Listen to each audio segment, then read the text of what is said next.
Hey, good morning folks. So back up here at the Enbridge Pipeline 5 pump station here in Mackinac City by the McGulpin Lighthouse up at the park here. Just doing a little drive with Desmond Berry, the Director of Natural Resources for the Grand Traverse Band of Ottawa and Chippewa Indians. As you can see, they've got their Raven security on scene permanently here, 24 hours. Reason we're doing this little drive, I'll show you a little piece of kit that's up here. If you can see through here, we have a camera that's now mounted on the top of the vehicle. And what we're going to do today is, yesterday, what we didn't tell you about, and we'll tell you a little bit about it, because right now what we're in is we're in an official government vehicle. The Grand Traverse Band here are drawing awareness as well as being ready for any kind of spill in the Straits. They have their oil response team here. And yesterday, when we got here, Enbridge had a chopper that was flying the pipeline, which was fantastic, making sure that while they're doing the hydrostatic test, there are no leaks. However, what happened with this helicopter is instead of flying the pipeline throughout the day, it began to follow us, and it followed us across the Mackinac Bridge. It took photographs of us. It turned around, and we could clearly see it taking photographs and doing surveillance of us. We went to a campground to take some guests there, and the helicopter followed us there. So today we have a mounted camera, and what we're looking to do is to actually document this helicopter following us, so that we have the potential ability to report this as, you know, we don't know what this helicopter is, we don't know why they're following. And it's great if it's here for the safety of Line 5, but when it starts to follow other people around and act as surveillance, whilst yesterday we discovered the local Mackinac County sheriffs were helping with security of a closed road on the north side of Mackinac Bridge. So if the sheriffs are able to help with that and protect the pipeline, we felt like we ought to try and document the fact that these helicopters are being used to basically follow the water protectors, and even more than that, follow government officials. So I'm just going to flip this around. Sorry you see my finger, but this is the pipeline station that we're going past right now. And yeah, there are some striking similarities, unfortunately, to some of the stuff that we did see at Standing Rock. Now, I don't want to be causing alarm. I certainly don't want to be trying to incite anything at all. However, I don't feel that there's any reason yesterday that we did anything at all that would give a surveillance helicopter any reason to follow us around. Yeah, exactly, harassment and attempted intimidation. So we've seen a lot of video from Standing Rock of people that video the helicopters, and they say, look, the helicopters are here again. But nothing really can be done with that legally. So what we want to do is we want to document where we are at the time and actually document the helicopter doing it. So from a legal standpoint, we can have a video or a live stream that shows exactly what's happening, so that if we do file any kind of report for intimidation or harassment, then there is some physical evidence showing that. So what we're going to do right now is we're just going to drive up the road here, and we're going to show you where there is a small site just up the road here from Enbridge, from the pipeline station, and this has looks like they've probably leased this land. They have some Raven security guarding it, and it's where the helicopter was taking off from yesterday. Now we will note, yesterday the helicopter had it was kind of a blue helicopter, blue and white helicopter I believe yesterday, and it had a 0 on the tail. And today there is a different helicopter here. It's a red helicopter, and it's completely different. So we've so far seen 3 different helicopters for this hydrostatic test here. So where we're coming up, and we'll just show you what the road is as we go past as well. If you can just roll a little bit, Des, we'll show you. We're on a road here that's called Headlands Road. This is the 15,000th block of Headlands. As you can see, this is a pretty little rural area. Good morning from Everglades. Absolutely, good morning Everglades. Hopefully the Sable Trail pipeline will be shut down, and those beautiful Everglades will be protected.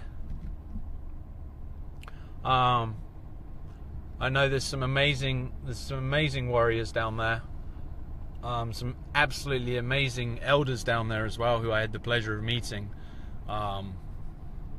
as well. So hopefully at some stage we'll get back down to Florida.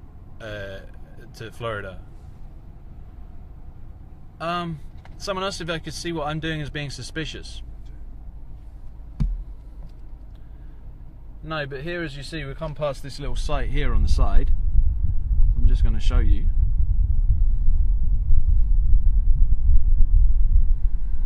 That's the Raven security, and it's an old, it looks like an old gravel, some kind of a gravel pit place, and that's the site where they were,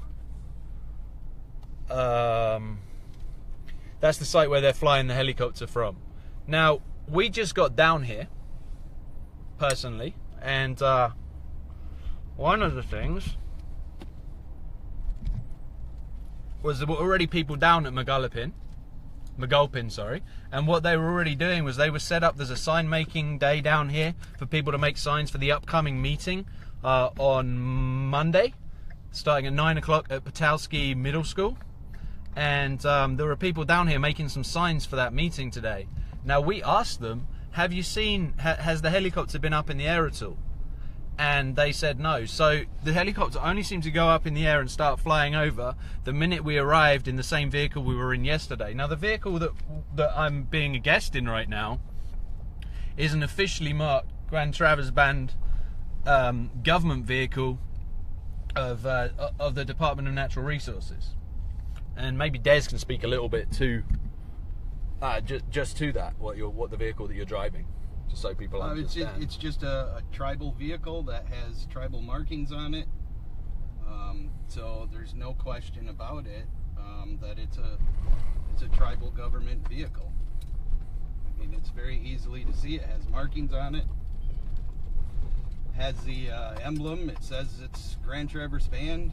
So yeah, and I felt as if yesterday, anytime we moved, we were surveilled.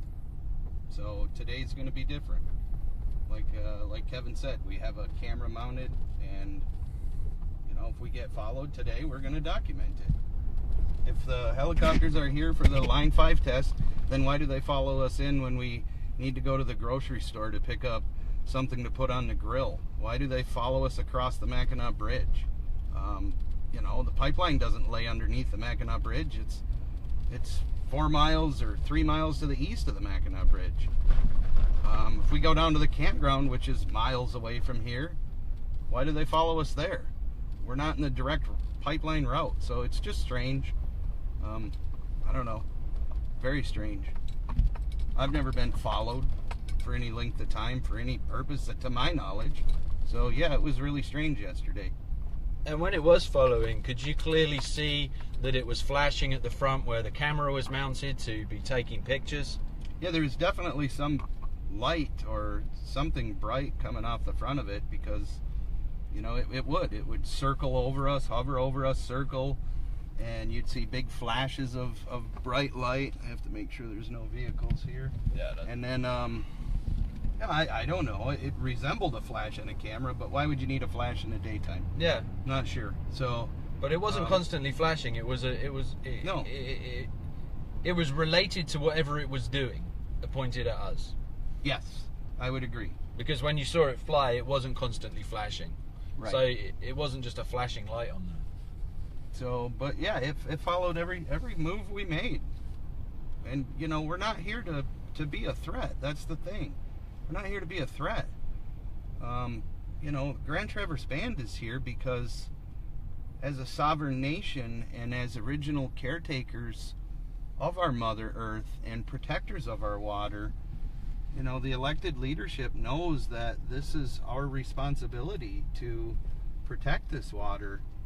And that's based on your 1836 treaty? Well, that's just well, it's common sense, but right. I mean, that's just based inherently on our ancestors and who we are as indigenous people. But you know, under the Treaty of 1836, the Treaty of Washington, 1836, We do have treaty reserved fishing rights within the Great Lakes, and the Straits of Mackinac are basically the epicenter of those treaty fishing grounds.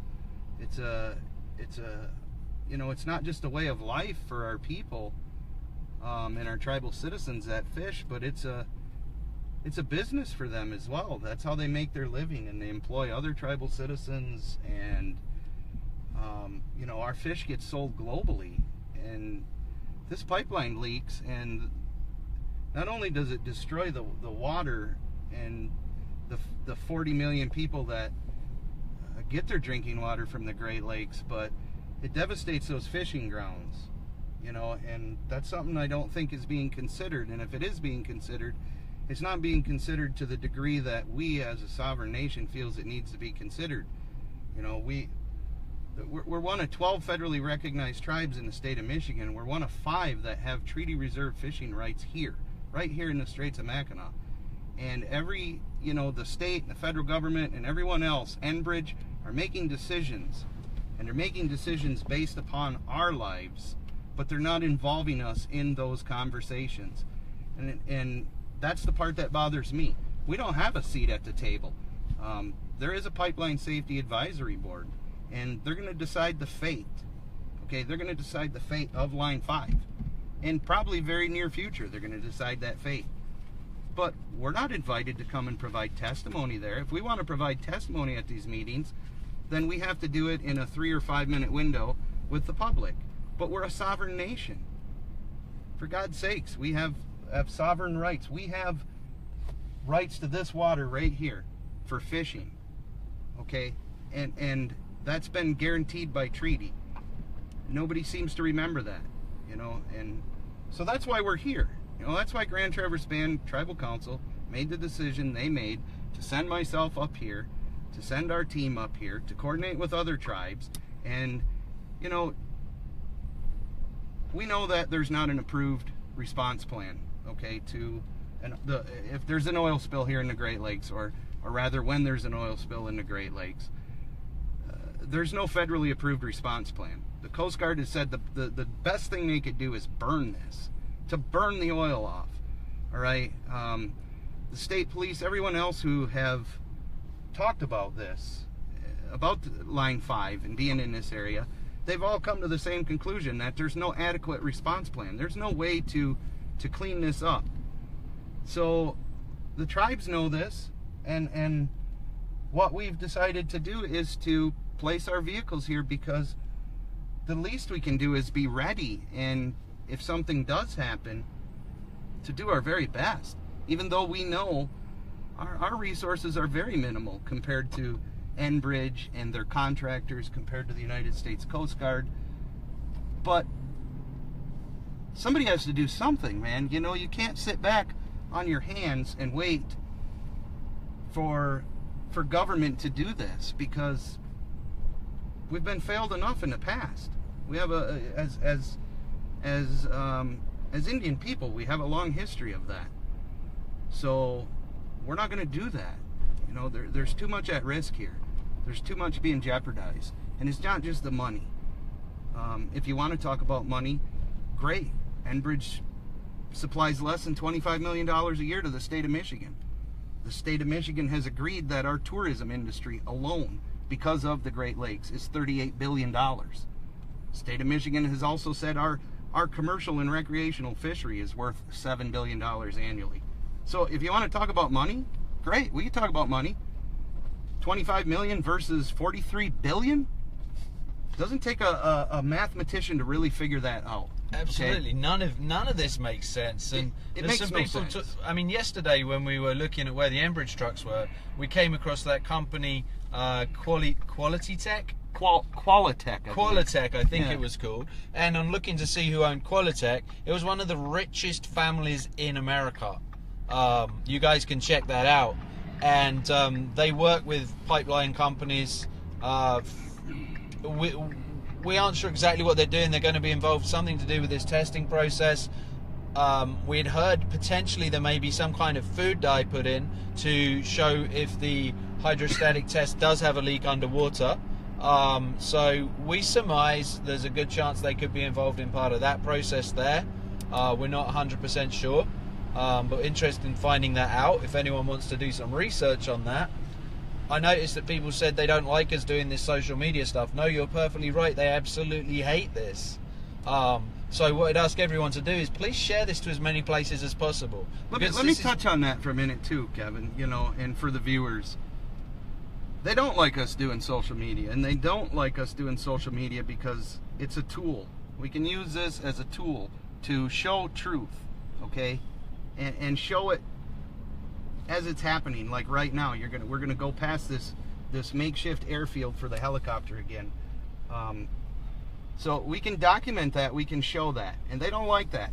But you know, we're talking about a company, Enbridge, for instance, has spent over $10 million the last couple of years on their PR campaign to tell people how great of a company they are, and how great their pipelines are, and how safe they are, and how awesome they are at investing back into the community because they find local townships or some local governments and they offer them a $5,000, $10,000, $25,000 grant to buy a much needed piece of equipment. Maybe it's for their fire department, maybe it's for their EMTs, and you know, these poor townships and cities are grateful to get that. So this is how Enbridge does this, and dollar for dollar, we can't match that. I mean, come on, $10 million over the last couple of years in telling the public how great they are.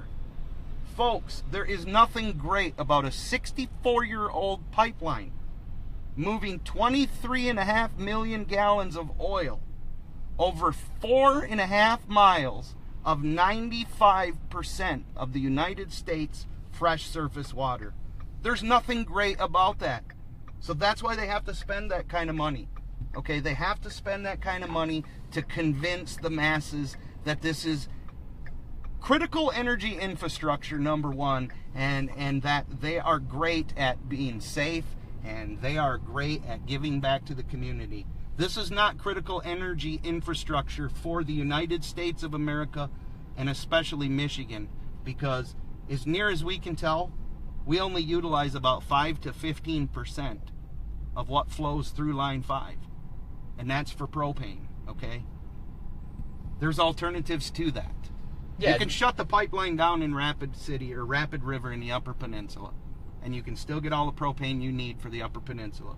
You can use a couple of rail cars or some tanker trucks. There's alternatives. We don't need this. It is not critical energy infrastructure for Michigan or the United States. Canadian oil that takes a shortcut through our fresh water back to Canada, and the bulk of it is refined and exported overseas. Someone just said we take all the risks. We shoulder the entire risk. Cindy risk. Engel. Cindy, you're right. We share all the risk. We share all of it here as Michiganders. They don't take any risk. Canada doesn't get any risk from this. Enbridge doesn't receive any risk from this. You know, so it's not a good thing. And so social media is very important. Very, very important. And sharing this out is very important.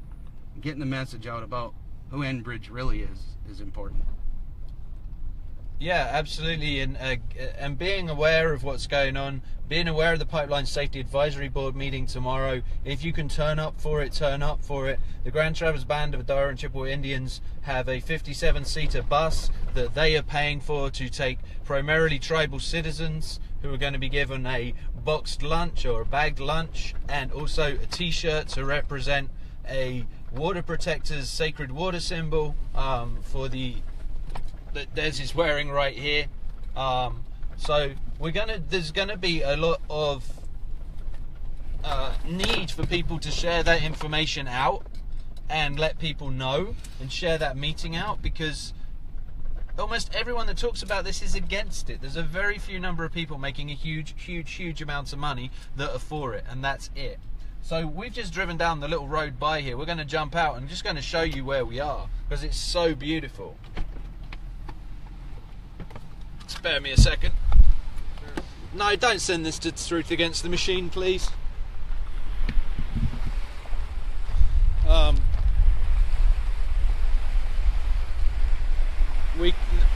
pin the location link if you want.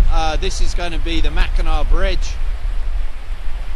I know it's a little windy out here, not as bad as yesterday. No, we don't need it at Truth Against the Machine, thanks. It's fine. Share it out to groups by all means, but I'm looking out across the Great Lakes here now with you guys, and if you look a little bit further down here, the pipeline goes across just out of range, just out of view here.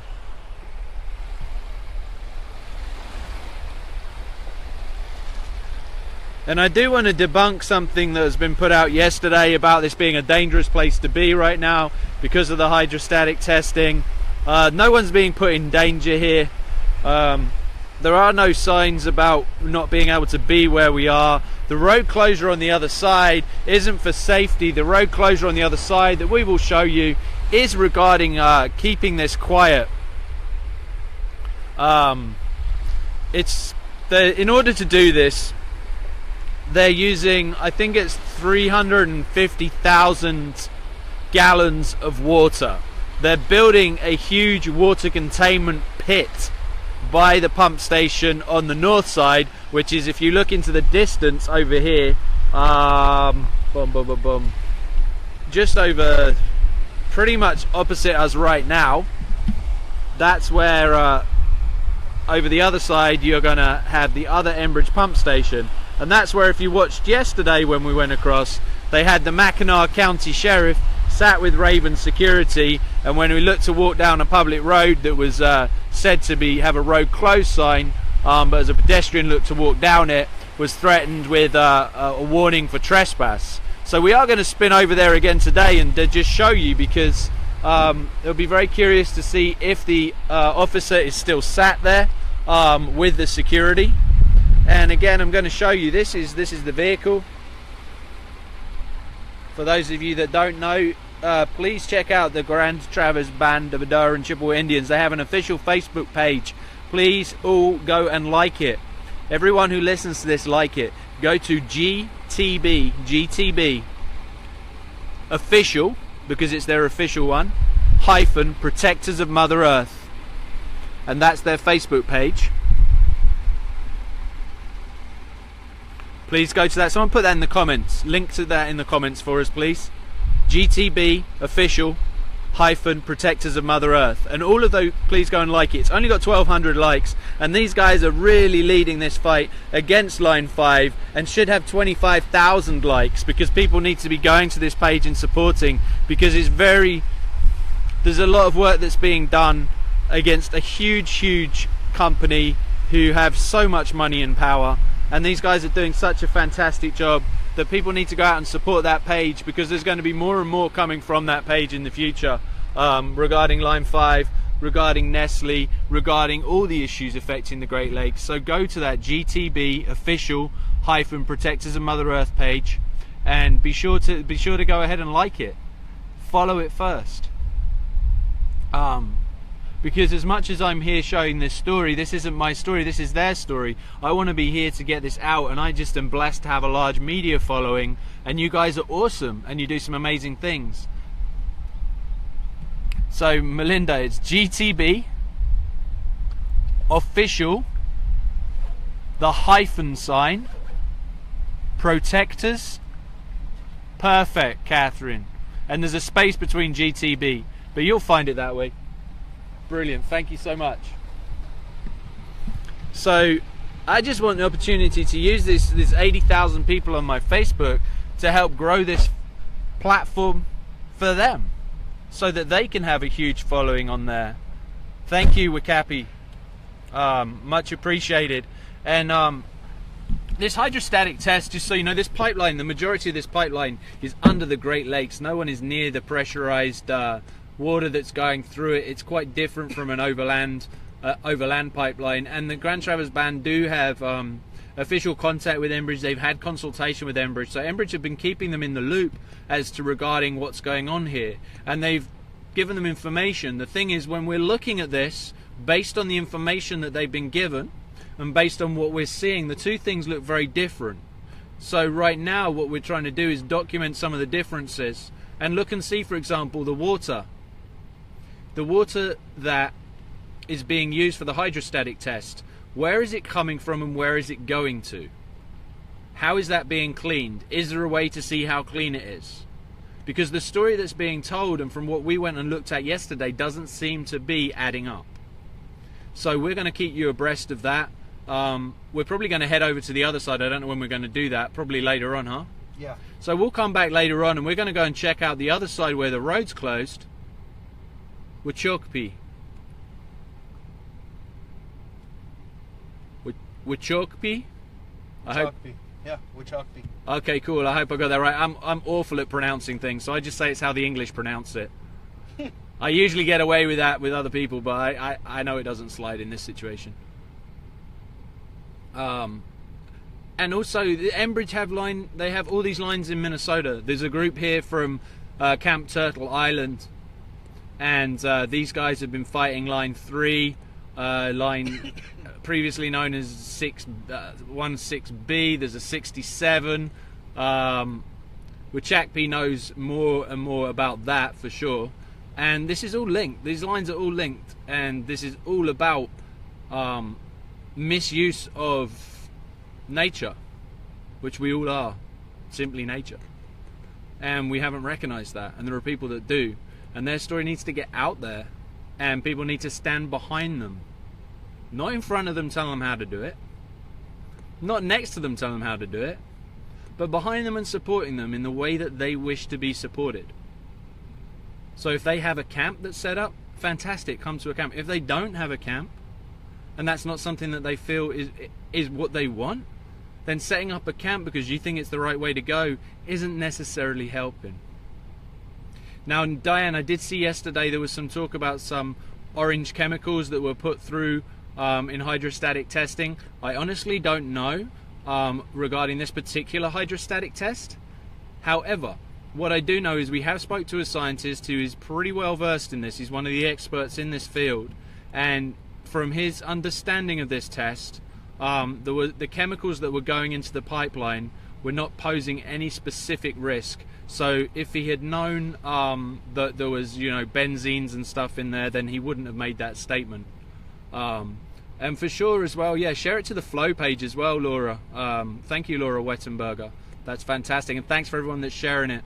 About 12:30 today, there's going to be a meeting here regarding some exciting news about some other developments here in Michigan. So we'll come back live after that, and we will drop over to the other side of the bridge and see what's happening at the other pipeline pumping station, and see if the officers are sat over there with security as they were yesterday, and see if we can take a roll around and see where the trucks are coming in and out and what kind of things are going in and out of that site.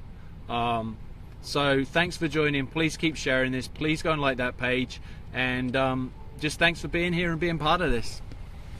Take care, guys. Bye bye. Bamapi. Bamapi.